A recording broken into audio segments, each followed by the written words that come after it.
I've been with my boyfriend since we were 18. Two kids stumbling into adulthood together. We met during our first week of college, bonding over shared classes and late-night pizza runs. Back then, everything felt simple, texting until dawn, laughing at inside jokes, and dreaming about futures we couldn't yet picture. Over the years, we weathered storms, the stress of exams, job rejections, and my anxiety spirals that left him holding me through panic attacks. There were moments I wondered if we'd make it, like the time we broke up for 3 months after a fight about his flirty co-worker. But we always found our way back, older and a little wiser.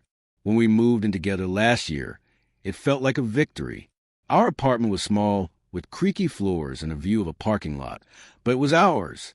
We painted the walls mustard yellow, hung fairy lights, and argued over whose turn it was to unclog the shower drain.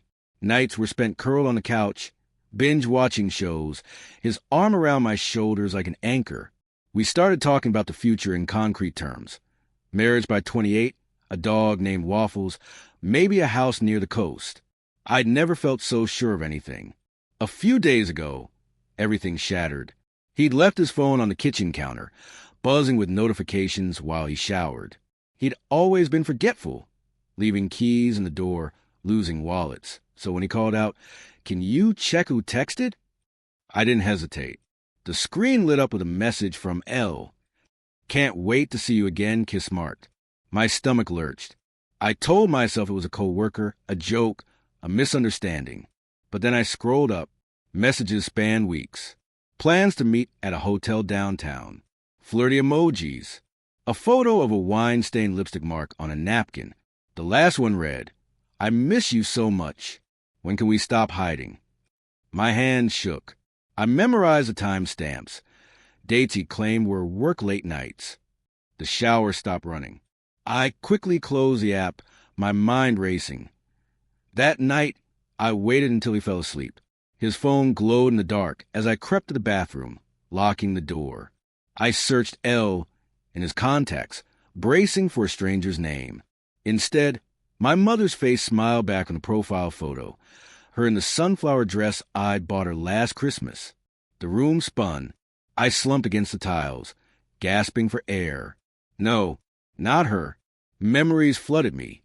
Her sneaking out when I was 10, my dad cry at the kitchen table, the divorce papers stamped with the word infidelity. She'd sworn she'd changed after a third divorce. "I'm done with men, sweetheart," she'd said, lighting a cigarette. But here she was, in pixelated proof, wearing my favorite scarf in a selfie sent to him. I woke him, phone thrust in his face. "Explain."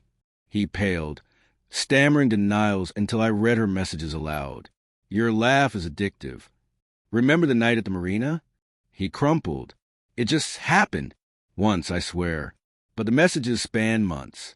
Photos of them in our living room. Her wearing my clothes.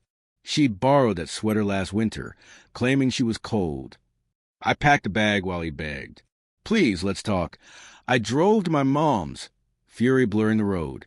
She answered in silk pajamas, her smile dying when she saw my face.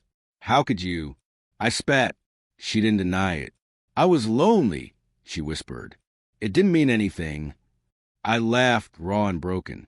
"You never change." Now I'm on my best friend's couch, scrolling rental ads. My boyfriend voicemails pile up. "I'll do anything." My mom sends flowers, lilies, my favorite. I throw them out. Therapy helps. But some nights I still scream into pillows. Friends urge me to forgive and heal. But how? Trust feels like glass shards. I journal, run until my lungs burn, and delete old photos. I don't know what's next, but I've started planting succulents on the windowsill. They're resilient, thriving on neglect. Maybe I can too. This isn't the ending I imagined, but I'm learning to rebuild one breath at a time. Cutting them out hurts, but the silence is cleaner. Some days, I miss who I thought they were. Other days, I stand taller. I'll find my way. And maybe, someday, this will just be a story I survived.